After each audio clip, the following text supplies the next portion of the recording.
On January 5th, 1942, as shouts of triumph echoed through the streets of Tokyo, Admiral Isoroku Yamamoto gathered his staff aboard the flagship Yamato. The Japanese Empire was at the height of its power. Victory reports were flooding in from the Philippines, Malaya, and across the Pacific. Convinced that Japan would soon dominate East Asia, Yamamoto ordered his chief of staff, Matome Ugaki, to begin planning the second phase of operations and to have the plans ready by mid-February. The speed of Japan's early conquests stunned even the military planners in Tokyo. But those victories also sparked a deep divide within the imperial general staff. On one side were the militant nationalists demanding that Japan press forward endlessly to expand its empire as far as possible. On the other side stood Yamamoto, a realist and strategist who had always doubted the wisdom of waging war against the United States and Britain. Yamamoto's caution was well known and dangerous. Friends within the Navy feared for his life if he stayed in Tokyo, so he remained at sea aboard the Yamato to avoid potential assassination by extremist officers. His chief of staff, Ugaki, even noted in his diary that Japan needed far-sighted statesmanship, echoing Yamamoto's belief that Japan's string of victories could not last forever. Months before the attack on Pearl Harbor, Yamamoto had voiced his warnings to Ryoichi Sasakawa, president of the ultranationalist Kokosuido organization. Over drinks at the Imperial Navy Club, Yamamoto predicted that war was inevitable, driven by reckless political decisions. At first, he said, we'll have everything our own way, like an octopus spreading its tentacles. Now, barely a month after the war had begun, those words felt prophetic. Japan's empire had stretched across the Pacific, but Yamamoto feared it was spreading too thin. He believed the moment to seek peace would come when Singapore fell, predicting that such a loss would shake the British Empire and open the door for negotiation.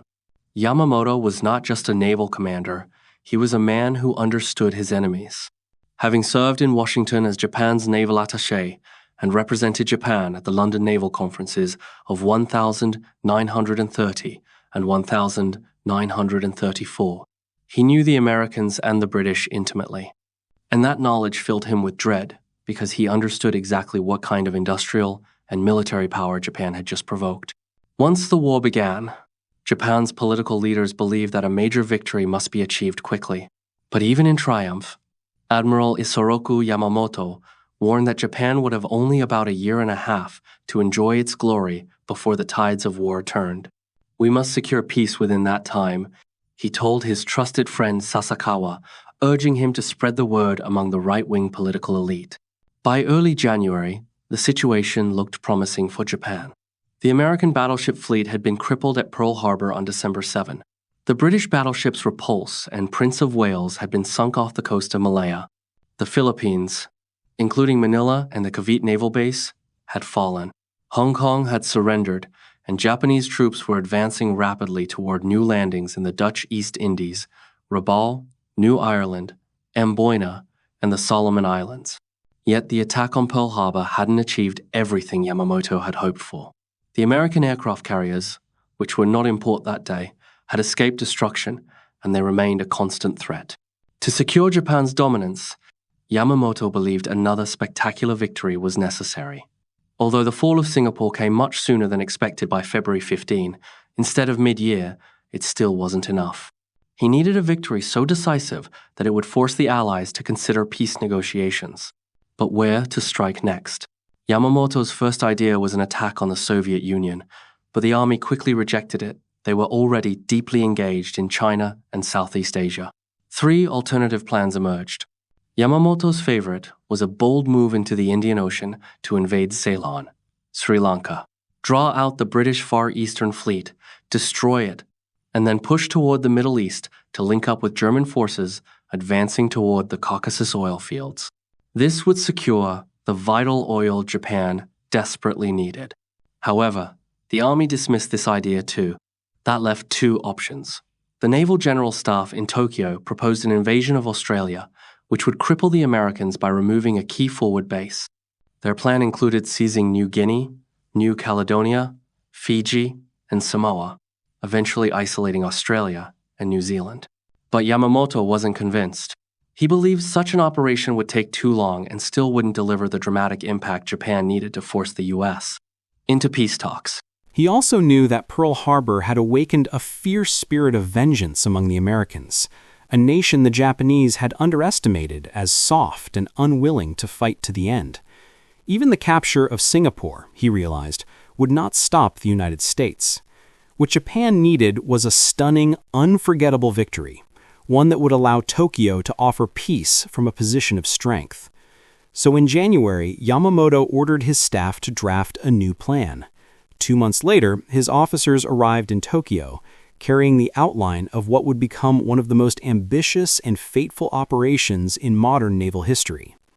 In early 1942, Admiral Isoroku Yamamoto of the Imperial Japanese Navy finalized a daring plan, known as the MI Plan. His goal was simple, yet audacious: to lure the American fleet into battle near Midway Island and destroy their carrier forces once and for all. Alongside it, Yamamoto also approved the AL Plan, which envisioned an invasion of North America through Alaska. If everything went according to plan, Japan would capture Hawaii and eventually, perhaps even threaten the U.S. West Coast. A victory at Midway and in the Aleutians would give Japan a strong bargaining position for peace, the kind Yamamoto hoped to secure in Tokyo. But within Japan's naval ministry, not everyone agreed. Admirals argued bitterly around the conference table, debating the risks of such an operation. Still, Yamamoto's influence prevailed. His plan would go forward. What the Japanese leadership failed to consider was how much the war had already shifted. The fall of Singapore in February and the impending collapse of Bataan and Corregidor had given Japan major territorial gains. Yet these victories suddenly seemed less significant after a single shocking event, the Doolittle raid. In April 1942, Lieutenant Colonel Jimmy Doolittle's B-25 bombers launched from the aircraft carrier USS Hornet and bombed Tokyo itself. Though the damage was minor, the psychological impact was devastating. For the first time, Japan realized that the Americans were only beginning to fight. Then came June and the Battle of Midway. What Yamamoto envisioned as a crushing victory turned into a catastrophic defeat. 4 of Japan's frontline carriers were destroyed. The truth of this disaster was hidden from the public, and even from much of the Japanese army. Only the top naval leaders knew the full scale of the loss. While Yamamoto was away on his ill-fated Midway campaign, Tokyo's naval general staff had already shifted its focus southward. The Navy began concentrating forces in the South Pacific, aiming to cut off Australia from Allied support. By January 23rd, Japanese forces had captured Rabaul, turning it into a major base for further expansion. From there, they launched continuous air raids and reconnaissance missions over New Guinea and nearby islands. To the Australians, it was clear the Japanese advance was moving steadily toward them. General Douglas MacArthur, who had just arrived in March, warned the Australian government to brace for attack. He pleaded with General George C. Marshall for reinforcements, 2 carriers and 1,000 planes. But Admiral Ernest J. King had grim news. Until the end of June, the entire Pacific Fleet had only 2 operational carriers, while Japan still possessed 10. The stage was set. The fate of the Pacific, and perhaps the entire war, would soon be decided at Midway. Commander Chester W. Nimitz had already issued an advanced warning about a major Japanese move, one that would soon unfold as the Battle of Midway. While the events at Midway were still in motion, the Japanese began expanding their operations in the New Guinea Solomons region. Major General Tomitaro Hori landed the South Seas Force at Salamaua, while naval troops captured Lae and began constructing an airbase there. Acting independently from Admiral Yamamoto, the Imperial General Staff had also drawn up plans for the Port Moresby operation. Lieutenant General Harukichi Hyakutake was ordered to advance toward New Caledonia, Fiji, and Samoa, and to be ready to resume the push toward Port Moresby by July, the time Yamamoto was expected to return from Midway with his combined fleet. This powerful carrier force was intended to protect the new Southern Drive. However, even after the devastating Japanese defeat at Midway, which was falsely reported as a victory to troops in the field, Imperial General Headquarters refused to alter its plans. Just days later, the Australians alerted General Douglas MacArthur that Japanese forces were preparing for a new offensive. Believing the Allies had momentum after Midway, MacArthur proposed a preemptive strike targeting New Britain and New Ireland, followed by an assault on Rabaul, the main Japanese naval and air base in the region. With 2 aircraft carriers, 1,000 planes, and an amphibious division, MacArthur aimed to push the Japanese back toward Truk Atoll. On June 12, General George C. Marshall presented a revised version of MacArthur's plan to Admiral Ernest King, requesting 3 carriers, 1 Marine division, and 3 Army divisions for the operation. Admiral King opposed the proposal, partly because it would place MacArthur in command of the combined forces. He also raised tactical concerns the carriers would be vulnerable to land-based attacks and lack sufficient protection. Ironically, these same challenges would later confront the Navy during the campaign at Guadalcanal.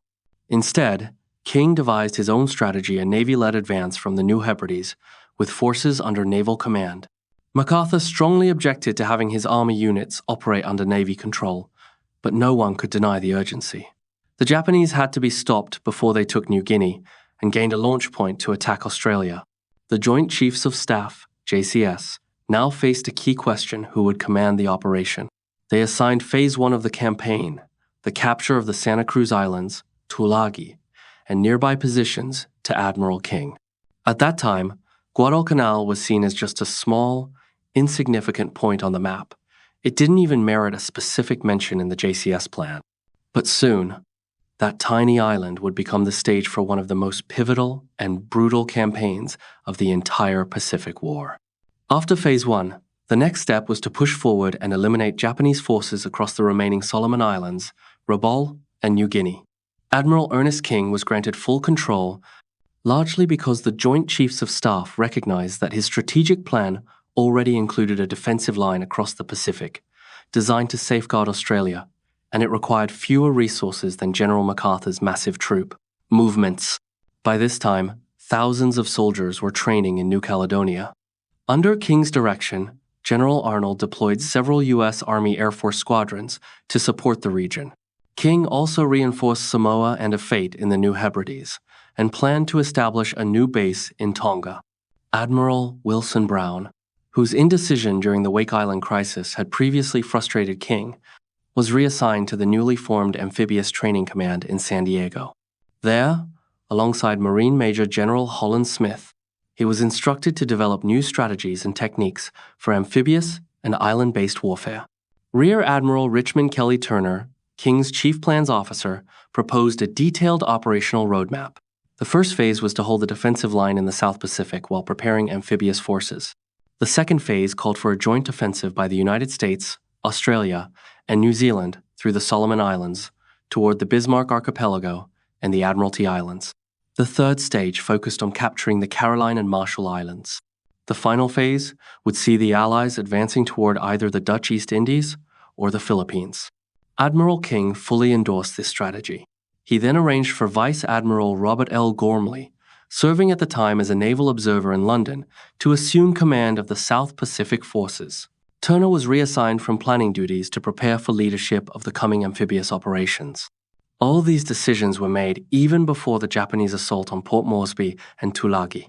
Vice Admiral Gormley departed Washington on May 1, en route to Pearl Harbor to report to Admiral Nimitz, his direct superior, before assuming command of the South Pacific Force on June 19. By the time Gormley reached Pearl Harbor, the Japanese offensive in the South Pacific was already underway. On May 22, an Army aircraft spotted a Japanese reconnaissance plane photographing Guadalcanal. Intelligence analysts concluded that the Japanese were preparing to construct an airfield there. By June 25, further reports confirmed that the grass on Guadalcanal's central plain had been cleared and tents were being set up. A wharf was under construction at Lunga Point. 6 days later, an Australian coast watcher on the island confirmed that airfield construction was imminent, pending the arrival of Japanese engineering units, specifically the 11th and 13th Pioneer Forces, equivalent to American Seabees. Radio intercepts soon verified his report, confirming Japan's intent to fortify Guadalcanal. At Pearl Harbor, Admiral Nimitz's intelligence officers were hard at work. The Pacific Fleet's radio intelligence group experts, who had managed to break portions of the Japanese naval code, intercepted a crucial message. It revealed that the 11th and 13th Pioneer Forces of Japan were scheduled to arrive at their destination on July 4th. Fleet intelligence quickly connected the dots. Coincidentally, Admiral Turner was visiting Pearl Harbor that very day, while en route to prepare for an amphibious landing somewhere in the South Pacific. When Nimitz showed him the decoded report, Turner instantly understood the target. It could be nowhere else but the Solomon Islands. Within 2 weeks, Turner was in Wellington, New Zealand, boarding his flagship, the USS Macaulay, formerly the passenger ship Santa Barbara. His mission was clear but daunting: train and prepare an entire amphibious task force in just 1 month. As Turner scrambled to organize men and ships, Admiral Gormley was heading to Melbourne to meet with General MacArthur. Gormley carried serious doubts about the plan. He thought it was reckless to attempt an amphibious operation when no one truly knew how to execute one properly. MacArthur agreed. Both men worried that, given the limited air power available, they couldn't guarantee proper air cover for the landings.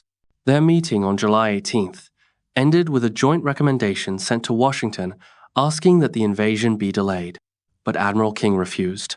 He had already warned his commanders that, while the operation would be difficult and resources scarce until later in the year, it still had to go forward. The invasion would proceed as scheduled. Gormley, who had already believed the U.S. wasn't ready for an aggressive push into the South Pacific, grew even more uneasy. His frustration deepened when he failed to get the necessary air units, such as CBS Squadron, sent to New Zealand in time.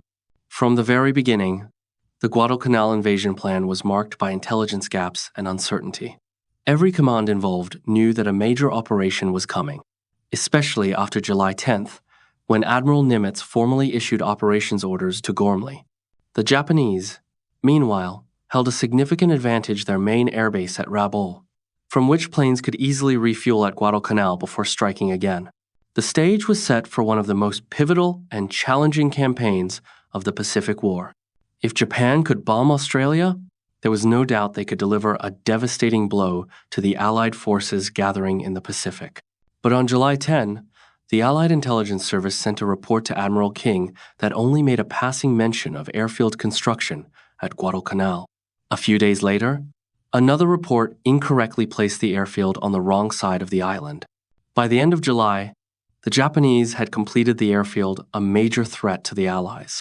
Back at the Combined Fleet headquarters in Japan, Admiral Isoroku Yamamoto issued orders. The first stage of Japan's new offensive would begin from Rabaul on August 14. Meanwhile, Admiral Robert Gormley, commander of U.S. operations in the South Pacific, was desperately trying to secure more resources, advanced bases, additional planes, and supplies. But wherever he turned, he met the same harsh truth that Admiral King had already acknowledged. There simply weren't enough tools or time. The invasion supplies had been loaded haphazardly onto transports in Oakland, even though there were enough docks to properly organize them. The ships were then sent to Noumea, where unloading and reloading was even harder. Admiral King understood the challenges, but the clock was ticking. He knew how vital it was to stop the Japanese before they could threaten Australia. By late July, the rush was on. Over 17,000 Marines were moving across the Pacific from California, Pearl Harbor, Noumea, and Samoa. Admiral Gormley was too overwhelmed to hold a full conference. So on July 28, Admiral Frank Jack Fletcher, who was to command the tactical forces, called a meeting aboard his flagship, the USS Saratoga. It was the first time the key commanders met to discuss the upcoming invasion. Fletcher's task was to protect the landings at Guadalcanal with his carrier task force. Admiral Richmond Kelly Turner would handle the delivery of Marine General Alexander Vandergrift's troops to the island. Once the Marines secured it, garrison troops were supposed to follow. But the operation was rushed, no reserves were planned, and there were no extra men available anywhere in the South Pacific. The meeting aboard the Saratoga was tense. Fletcher announced that his carriers would protect the landings for only 2 days, insisting he couldn't stay longer. It was a worrying start to what would become one of the most critical campaigns in the Pacific War. During the tense meeting, the staff members agreed on one point: the aircraft carriers must not be risked. Many believed Admiral Fletcher was overly cautious, even gun-shy, and that the entire operation was hasty and doomed from the start. Admiral Turner, who had perhaps the best understanding of the global military situation in that room, challenged his superior's hesitation. "There's no point in arguing now," he said firmly. "The decision's been made. Our duty is to carry out the orders." Fletcher should have known that well enough. After the Battle of Coral Sea, Admiral King had been deeply displeased with Fletcher's tendency to avoid action. He even ordered Admiral Nimitz to assess Fletcher's fighting spirit. Nimitz, a kind and understanding man, liked Fletcher and tried to encourage him. When the Battle of Midway was won under Fletcher's command, few could fault his leadership. But now, on the eve of America's first major offensive in the Pacific, Fletcher's warning to the troops and support crews that he would withdraw his carriers within 48 hours was hardly the inspiring start the mission needed. The rehearsal for the Guadalcanal invasion took place from July 28 to the 31st of July 1942 on Coro Island near Fiji. It was a disaster. Only a third of the assigned troops managed to land, and once ashore, they had no clear idea what to do. General Vandegrift called the exercise a complete failure. Still, there was no time to delay. By July 31, the Marines were back aboard the transports, heading toward Guadalcanal. On the afternoon of August 6, as the task force of 75 ships approached the Solomon Islands, Admiral Fletcher, anxious as ever, broke away with his carriers. His planes would still cover the landing forces as promised, but he was determined to keep his 26 ships as far from danger as possible. American intelligence had failed to detect the full scale of the Japanese buildup at Guadalcanal, but Japanese intelligence was even worse. As the U.S. invasion fleet gathered in the South Pacific, Tokyo had no idea an attack was coming.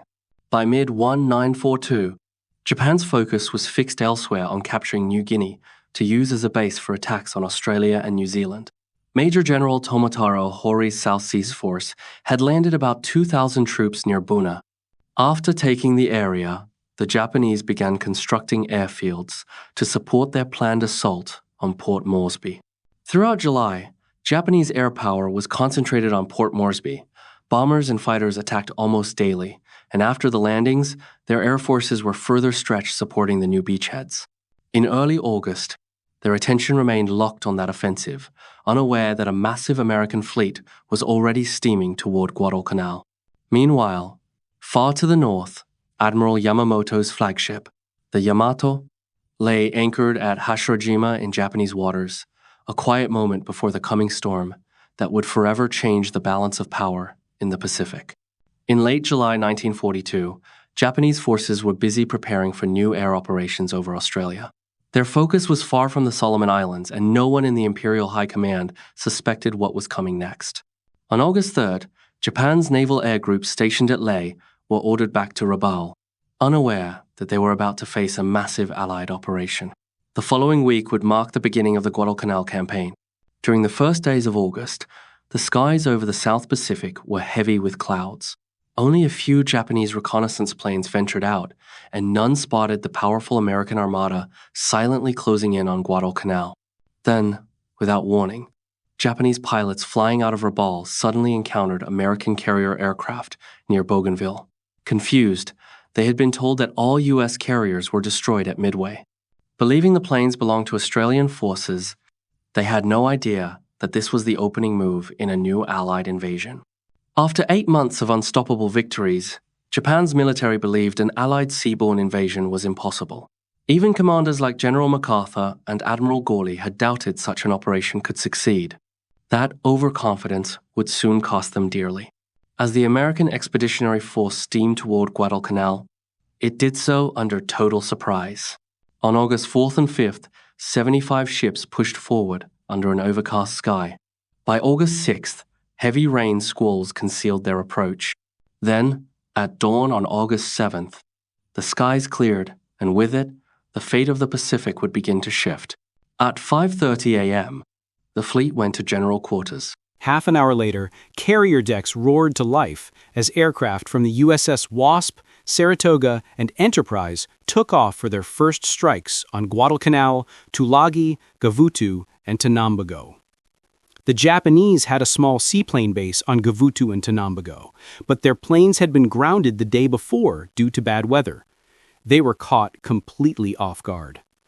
At 6:12 a.m., the communication station at the Tulagi Seaplane Base sent a frantic message across Japan's naval network to the 4th, 6th, and 8th Fleets and to Admiral Yamamoto himself. Enemy heavy bombardment in progress. The sky was now clear, the sea calm, and the carrier planes cut through the clouds under the pale glow of a quarter moon. 8 fighters from the USS Enterprise, led by Lieutenant L.H. Bauer, strafed enemy positions, destroying supply dumps and buildings on the airfield at Lunga Point. Others maintained combat air patrols over the transport ships, ensuring their protection. By mid-morning, the Americans controlled the skies. The Japanese were nowhere to be seen. The only aircraft losses were minor, accidents during takeoff and landing. For the first time in the Pacific War, the Allies had achieved complete tactical surprise. The long and brutal Battle of Guadalcanal had begun. The surprise was total. American aircraft roared in from the sky, unleashing bombs and gunfire on the Japanese seaplanes floating below. In minutes, 9 float planes, including a massive 4-engine Koenishi flying boat, and 8 other seaplanes used for patrol and bombing, were destroyed. A few Japanese pilots tried desperately to take off, but were shot down before they could even leave the water. Not a single Japanese plane at Gavutu survived the attack. Meanwhile, other American carrier planes turned their firepower toward Tulagi, hammering Japanese troop positions and coastal defenses. Explosions lit the shoreline, the same beaches where U.S. Marines would soon make their historic landing. Before dawn, the Marines crowded the decks of their transports. Through the morning haze, they could see the tall, shadowed mountains of their target, Guadalcanal. Their ships slipped through the narrow strait between Guadalcanal and Savo Island, moving quietly into Sea Lark Channel. As the first light of day broke, the guns of the escorting cruisers and destroyers opened fire. Brilliant flashes lit the horizon as the bombardment began. There was little return fire from the Japanese, only silence, smoke, and scattered flames.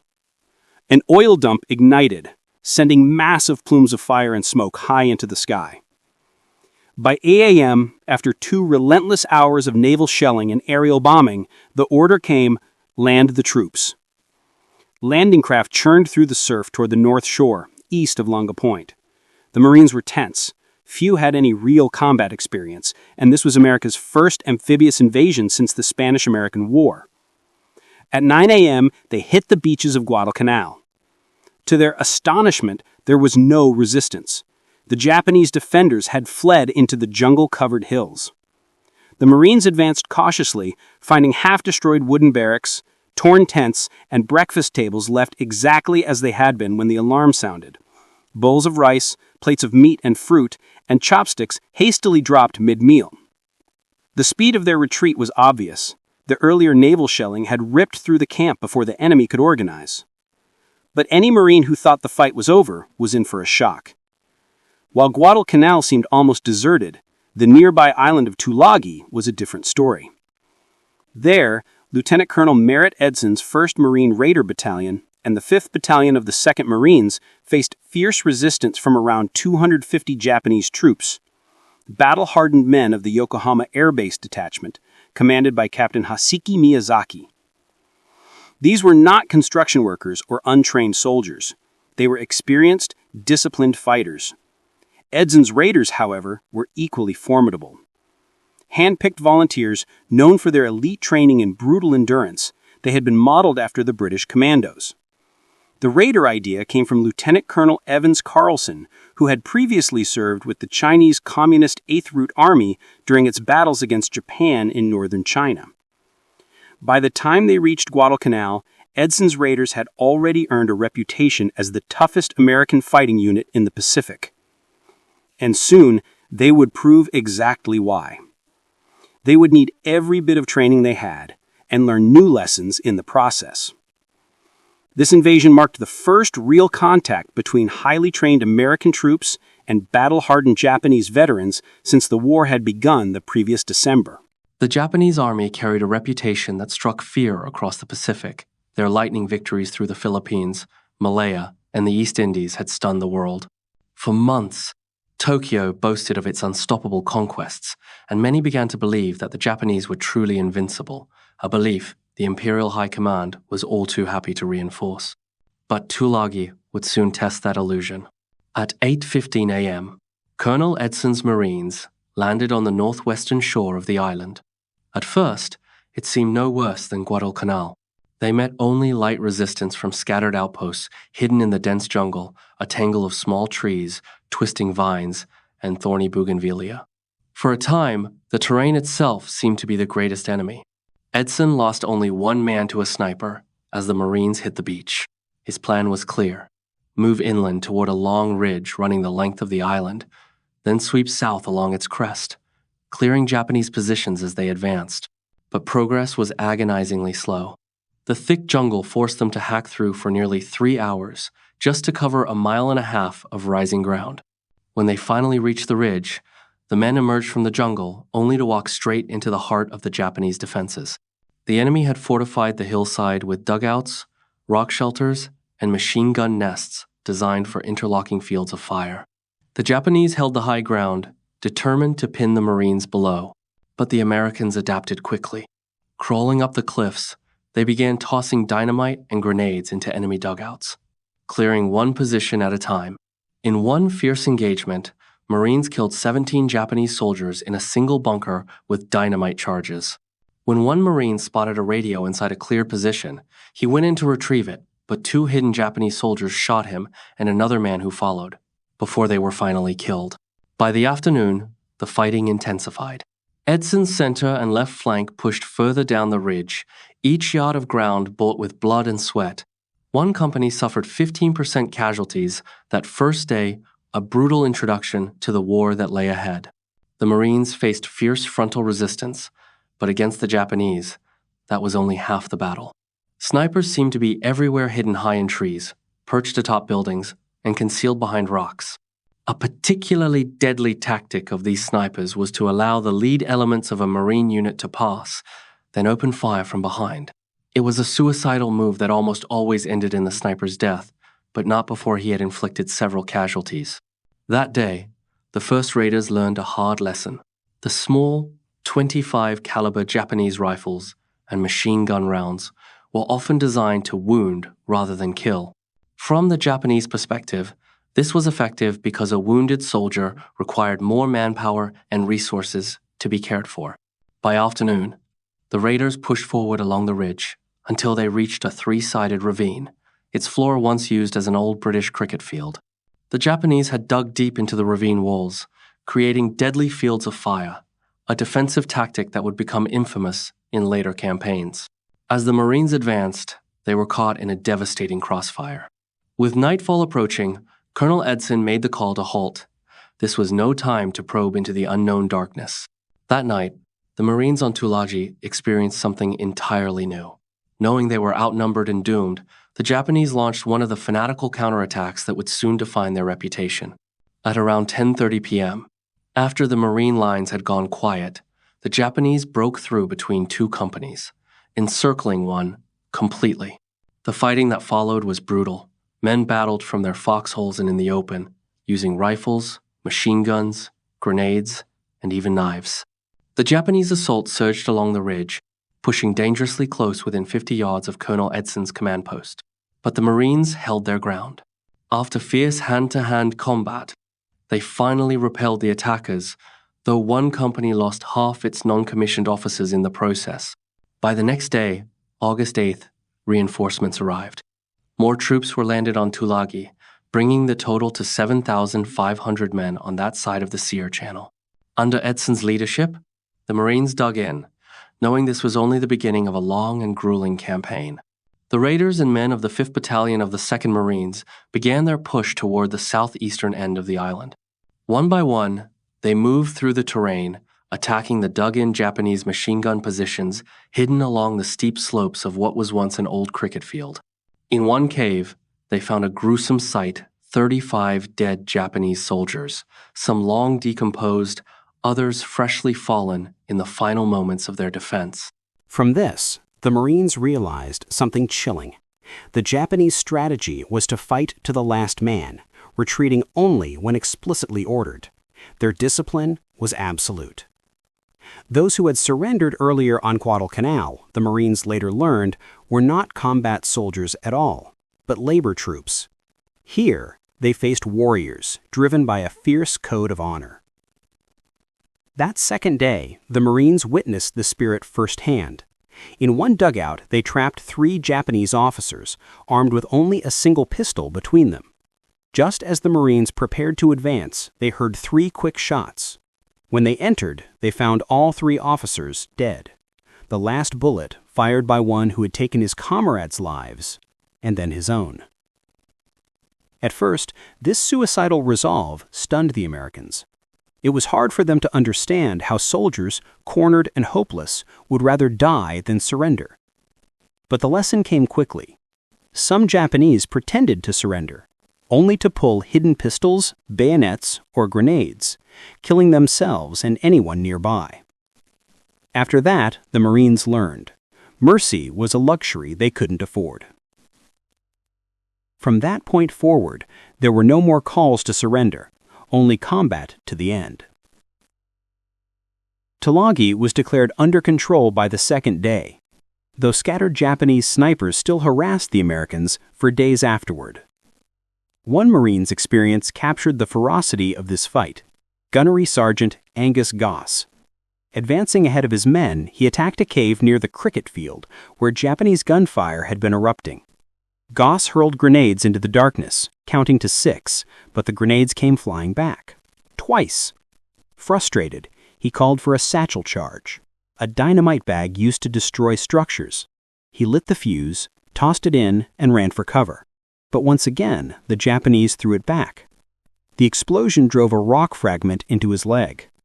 Wounded and enraged, Goss stormed into the cave with his submachine gun blazing.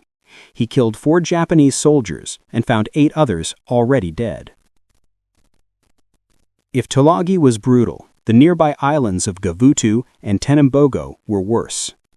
Landings began late in the morning, lightly manned since the Americans expected minimal resistance. But the Japanese, defending a seaplane base, had heavily fortified both islands.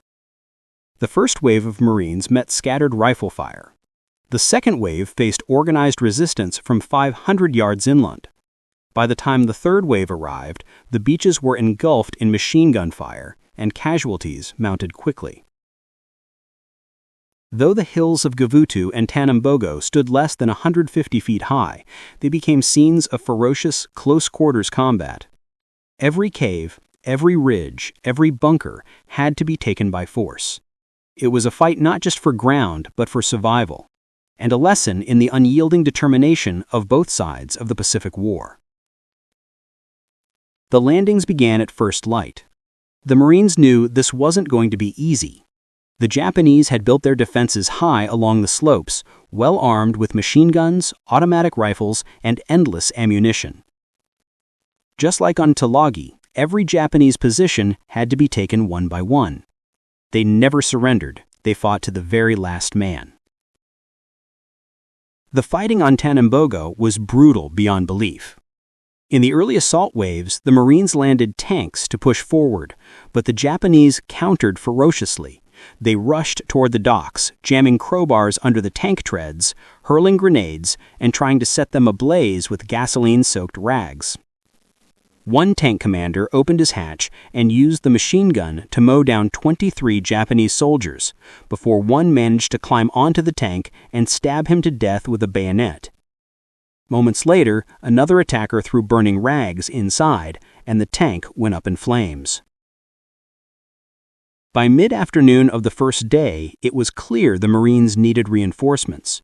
A nearby unit stationed on Florida Island, where no Japanese forces were present, was called in to assist. The Marines managed to capture Tenambogo, but they couldn't secure the narrow causeway connecting it to Guadalcanal. At dusk, reinforcements were sent to cross over. Naval ships fired a 5-minute bombardment before the landing, but disaster struck. One of the last shells hit a fuel dump near the beach, turning night into day. The bright flames silhouetted the Marines perfectly, making them easy targets. From the hills, Japanese machine guns opened fire, cutting through the night. 2 boatloads of Marines reached the shore, but the coxswain of the third was killed at his tiller, sending the boat spinning back to sea. Others followed, thinking the order to retreat had been given. The stranded Marines took cover behind a concrete pier, returning fire, but their tracers gave away their positions. Casualties mounted, some boats withdrew with the wounded before the confusion cleared and fresh waves began landing again. Meanwhile, the Japanese launched a fierce counterattack on the beach. Captain Crane, leading his men, was cut off. He and 5 Marines hid in the brush through the night and rejoined the main force after the enemy pulled back. By 4 a.m. On August 8, reinforcements finally secured the causeway. When the battle began, there were about 500 Japanese soldiers defending Gavutu and Tanambogo. By the time it ended, none remained alive. At dawn on August 7, word of the American assault reached the Japanese base at Rabaul. The shocking message from Tulagi interrupted pilots preparing for their daily missions over New Guinea. Orders changed instantly. Every available plane was dispatched to strike the U.S. invasion force. But before they could take off, grim news arrived. Tulagi's entire flying boat fleet had been destroyed, and contact with the base was lost. The Japanese realized the unthinkable. The Americans had overrun Tulagi. A formation of 27 twin-engine Betty bombers roared off the runway at Rabaul, loaded not with torpedoes, but with bombs. Their mission: a devastating strike against Australian forces on New Guinea. Escorted by 180 Zero fighters, the formation climbed to 13,000 feet, cutting through the humid Pacific air as they turned east toward Buka Island, then south along the Bougainville coast. At 1 p.m., high above the Solomon Islands, 4 U.S. Navy Enterprise fighters spotted the incoming formation from 18,000 feet. Diving through the clouds, Lieutenant V. PDs led the attack, shooting down 1 bomber instantly. 4 others trailed smoke-probable kills, but their victory was short-lived. The Japanese Zeros closed in fast, forcing the American F-4Fs to break off and dive into the clouds for cover. 1 Wildcat was shot down, and Dice's own plane was riddled with bullets. He barely made it back, crash landing on the USS Wasp. Meanwhile, Lieutenant G. E. Fireball led another flight of 6 Enterprise fighters near Santa Isabel Island. 10 Zeros pounced on them. 3 Wildcats were lost in seconds. Fireball's remaining pilots pressed on, taking aim at the bombers. Ensign R.N. scored a hit on 1 Betty, while radio electrician T.W.W. Rhodes achieved the first confirmed kill of a Zero, but the Japanese pressed hard. A swarm of 10 Zeros chased the outnumbered Americans through the clouds. Fireball, W.S. Stevenson Jr. and W.H. Warden were shot down. Firebar was rescued by coast watchers near Santa Isabel. Warden, too, was saved after drifting to shore, but Stevenson was never found. Across the region, similar dogfights raged. 1 flight of 6 U.S. fighters engaged the bombers off Longa Point, downing 4 Bettys. Machinist Arunan destroyed 2 on his own. At 9 a.m., a coast watcher named Paul Edward Mason, a peacetime planter stationed on Malab Hill overlooking Buin, spotted 24 Japanese bombers heading toward Guadalcanal. He radioed the warning the bombers were still 400 miles, or 2.5 hours, from their target. The message relayed from Pearl Harbor reached the invasion fleet in time. On the HMAS Canberra, an Australian cruiser, the crew received the alert. The ship will be attacked at noon by 24 torpedo bombers. All hands piped to dinner at 11, came the order. Right on schedule, the Japanese bombers appeared. The USS. Fighters climbed to 20,000 feet, waiting above as the bombers crossed the north shore of Guadalcanal. Below, anti-aircraft guns bristled. For the first time in the South Pacific, the Japanese met a well-prepared counterattack. The American fighters tore through the bomber formation of the 24 Bettys that reached Guadalcanal. 23 were shot down. Only 1 returned home. The rest fell in flames over the Pacific, marking the first real taste of defeat for the Japanese in the air war. But among the Zero pilots that day was Saburo Sakai, Japan's legendary ace, a name that would soon strike fear across the skies of the Pacific. The Japanese Air Forces launched their first long-range mission with skill and determination. But as they approached their target, they were ambushed by American F-4F Wildcats, launched from nearby carriers, the U-SEF. Fighters went straight for the bombers, ignoring the escorting Zero fighters. The Japanese Zeros fought desperately to defend the bombers, but soon had to turn their attention toward the American attackers. Ace pilot Saburo Sakai was puzzled by the Americans' tactics. The Navy pilots would dive fiercely at the Zeros, and if they missed on the first pass, they didn't linger. They broke off and scattered. It was smart flying. U.S. Intelligence had briefed them well. The Japanese Zero was superior in turning, climbing, and overall speed. The only way to survive was to hit and run. In a fierce and skillful air battle, Sakai managed to shoot down one Wildcat and an SBD dive bomber, but the Americans were learning fast. One SBD even managed to fight off 4 Zeros on its own. Other Japanese pilots scored kills too, but the victory came at a price. 1 Zero was lost. When Sakai mistook a group of SBD torpedo bombers for fighters, he charged straight at them, only to be met by a storm of machine gun fire from their rear gunners. His plane was riddled with bullets, and he was seriously wounded. Yet, through sheer willpower, Sakai flew his shattered Zero back to Rabaul and landed before collapsing in the cockpit. Despite Japan's temporary advantage in the quality of its aircraft, the Americans were beginning to adapt. They learned to exploit the Zero's weaknesses, its light frame, lack of armor, and poor performance in high-speed dives.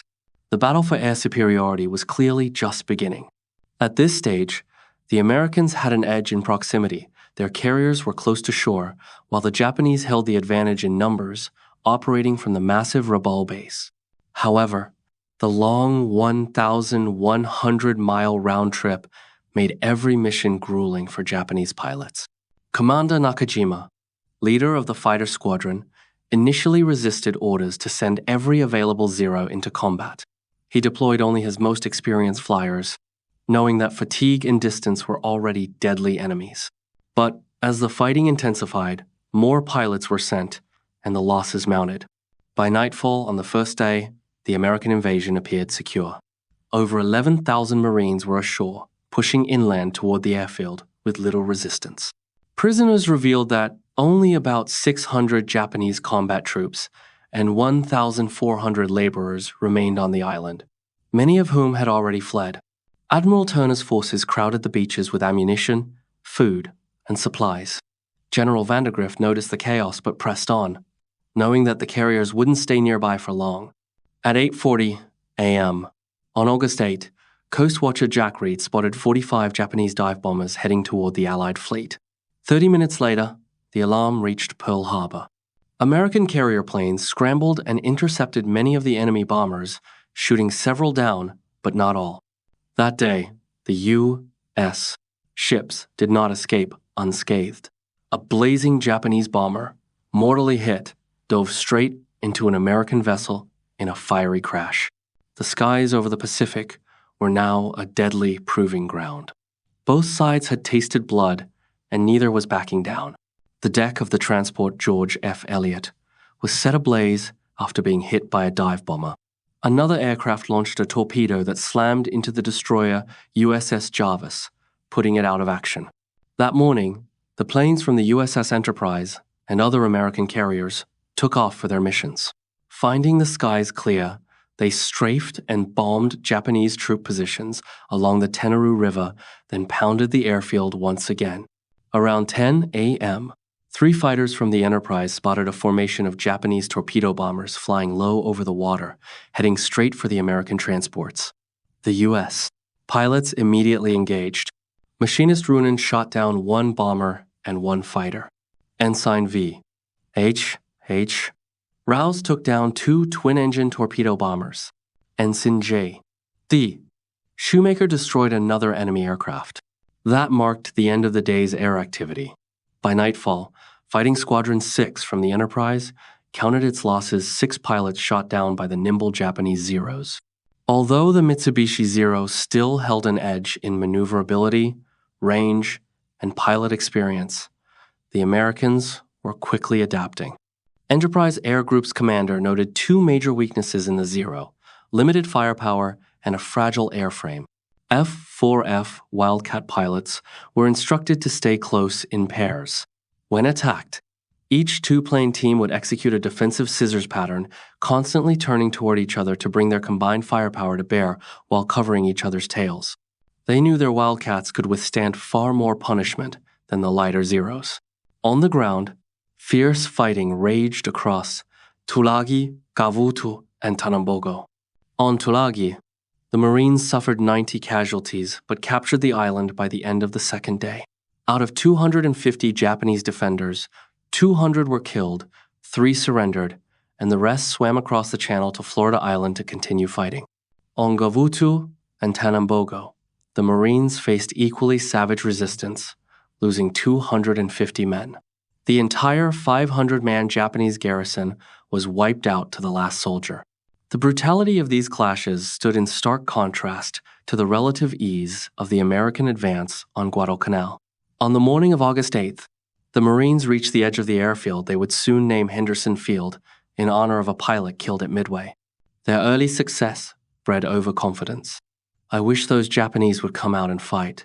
One Marine scoffed to a war correspondent, Richard Tregaskis, who was covering the invasion. "All they do is run into the jungle." On the surface, the Marines couldn't have asked for a smoother campaign, but their officers were uneasy. It all seemed too easy. At sea, the situation also appeared under control. Japanese patrol boats, transports, and tenders had been quickly destroyed in the first hours by shellfire and bombing. The only real challenge was in the air. Although most of the early Japanese bomber waves were shot down, the Americans lost 21 of Admiral Fletcher's 99 carrier planes, a significant number. Concerned about further losses, Admiral Frank Jack Fletcher concluded that his carriers had done their job and decided to withdraw. At 6 p.m., he radioed Admiral Gormley requesting permission to pull back, but even before receiving a reply, he began the withdrawal. When Admiral Turner intercepted Fletcher's message, he realized the carrier's retreat would leave his invasion forces without air cover, just as Japanese reinforcements were closing in. As Fletcher's carriers steamed away, Vice Admiral Gunichi Mikawa at Rabaul reacted swiftly to the invasion reports from Guadalcanal. The Japanese fleet was already on the move, preparing for a counterstrike that would soon plunge the waters around the Solomon Islands into chaos. Admiral Gunichi Mikawa, commander of Japan's 8th Fleet and head of the Outer South Seas Force, bore the heavy responsibility for Japan's entire South Pacific operation. His first decisive move came swiftly. He ordered 6 small transport ships to be loaded with troops and dispatched them under destroyer escort toward Guadalcanal, hoping to reinforce the vulnerable 2,000-man garrison stationed there. But fate and the sea had other plans. Lurking in the waters was the American submarine S-38, operating out of Australia since the fall of the Philippines. As the Japanese convoy pushed southward, the submarine struck with precision, torpedoing and sinking the transport Meo Maru, sending 342 men to their deaths in the dark waves. News of the disaster, combined with reports of a massive American invasion fleet assembling nearby, shook Mikawa's confidence. Judging the situation too perilous to risk further losses, he made the difficult decision to call back the remaining 5 transports. Yet, even as that order went out, Japan's naval reinforcements were already surging toward Guadalcanal. Mikawa's timing, though desperate, proved fortuitous. Early on the morning of August 7, as the Tulagi garrison transmitted its final message before being overrun, 5 heavy cruisers steamed out of Cavien, a port at the northern tip of New Ireland. 3 vessels steered northeast toward Manus Island in the Admiralty Group, while 2 others set course for Rabaul, the heart of Japan's South Pacific operations. By midday, Mikawa redirected all 5 cruisers to converge on Rabaul. Shortly after noon, the cruiser Chokai, accompanied by a destroyer, entered Simpson Harbor, where Mikawa himself came aboard. With him were the light cruisers Tenri and Yubari, joining the heavy cruisers Aoba, Kako, Kinugasa, and Furutaka. Now commanding a powerful strike force, 5 heavy cruisers, 2 light cruisers, and a destroyer, Mikawa turned his gaze south toward Guadalcanal. As his squadron raced through the night, He began drafting his battle plan. If they reduced speed, they could arrive just after midnight on August 8th, executing a surprise night attack on the American forces that had landed at the beachhead. Mikawa understood the stakes. He had no aircraft carriers, while the Americans possessed several. But darkness was his ally. A night attack would shield his fleet from U.S. carrier-based aircraft. And the Japanese Navy had long perfected the art of night combat, an arena where the Americans were notoriously inexperienced. For the moment, his challenge was timing. He needed to approach Guadalcanal stealthily close enough to strike with surprise, but not so soon as to alert the enemy. The admiral believed that if he could catch the Americans unprepared, the effect would be devastating, potentially turning the tide of the campaign. What he did not yet realize was that luck, ignorance, and miscommunication would all conspire in his favor. American forces at Guadalcanal relied almost entirely on air and submarine reconnaissance for intelligence on Japanese ship movements. The reports from coast watchers, though sometimes invaluable, were limited when it came to major naval operations. Early that same day, U.S.B. 17 bombers had sighted the Japanese cruisers steaming toward Rabaul, but the significance of that sighting went unappreciated. Later on, the evening of August 7, the S-38 once again spotted Mikawa's force emerging from Street George's channel. The submarine's commander radioed the contact to Brisbane, but both his report and the earlier bomber sighting were dismissed as routine after all. Ships were constantly moving in and out of Rabaul, now a major Japanese naval base. Unaware of the impending storm, the Americans saw no reason for alarm. Admiral Richmond Kelly Turner, overseeing the amphibious landings, and Admiral Frank Jack Fletcher, responsible for carrier support, remained focused on securing the beachhead. Coordination of all American operations fell to Admiral Robert L. Gormley, but even he struggled to maintain clear communication among the various branches of command. For aerial reconnaissance, Gormley depended heavily on long-range B-17 bombers of General Douglas MacArthur's Army Air Force, supplemented by Australian squadrons operating independently under MacArthur's overall command. Another source was Admiral McCain's land-based naval air units. Yet the scattered command structure and overlapping responsibilities meant that no one fully grasped the Japanese movement that was quietly and ominously unfolding to the north. Under the cover of darkness, Admiral Mikawa pressed on his ships slicing through the black waters of the Solomon Sea, engines thrumming like a heartbeat beneath the stars. Every mile brought him closer to Guadalcanal and to the battle that would become one of the most shocking and decisive naval engagements of the Pacific War, the Battle of Savo Island. The American search plan involved several groups of aircraft, seaplane tenders, and PBY patrol bombers, each assigned a specific area. General MacArthur's planes were responsible for scanning the Bismarck Islands, focusing especially on the massive Japanese naval and air base at Rabaul. Admiral McCain's forces were to keep watch over the northern approaches regions, including Truk and the Marshall Islands. Meanwhile, Admiral Fletcher's carrier planes were ordered to conduct short-range searches, but none were actually carried out. Fletcher, overwhelmed by his own operational concerns, did nothing. Admiral Turner, reviewing his charts, noticed something alarming. The Japanese had a nearly perfect naval route to Guadalcanal, a narrow stretch of sea running down the west coast of New Georgia between Chazal Island and Vella La Vella, past Colombangara, through the channel between New Georgia and Santa Isabel, and finally along the north coast of Guadalcanal near Florida Island. This corridor would soon gain a chilling name in U.S. naval history, the Slot. On the morning of August 8, 4 PBY patrol bombers were scheduled to fly from Nandi, following a long triangular search route, 700 miles in total, whose apex reached the Fiji Islands and came west near Santa Cruz Island. Another 6 PBYs were to fly from Espiritu Santo, scanning northeast over the Santa Cruz group and extending their reach beyond the Bismarcks, though still far west of the advancing Japanese fleet. 6 more PBYs from Maleta were tasked to cover the waters across the Slot, from Guadalcanal northward and westward. Additionally, 3 B-17 bombers were assigned to patrol north of Guadalcanal. However, on the night of August 7, when Admiral Turner reviewed the overall search plan for the following day, he realized something critical. The Slot itself was completely uncovered. Recognizing the danger, he requested Admiral McCain to arrange a special search of that area. But somewhere between Turner's flagship, McCain's headquarters, and the seaplane tender Mackinac at Malaita, the message was lost. As a result, on the 8th of August 1942, the Americans left the most obvious Japanese approach route to Guadalcanal entirely unsearched, a fatal oversight in one of the most pivotal battles of the Pacific War.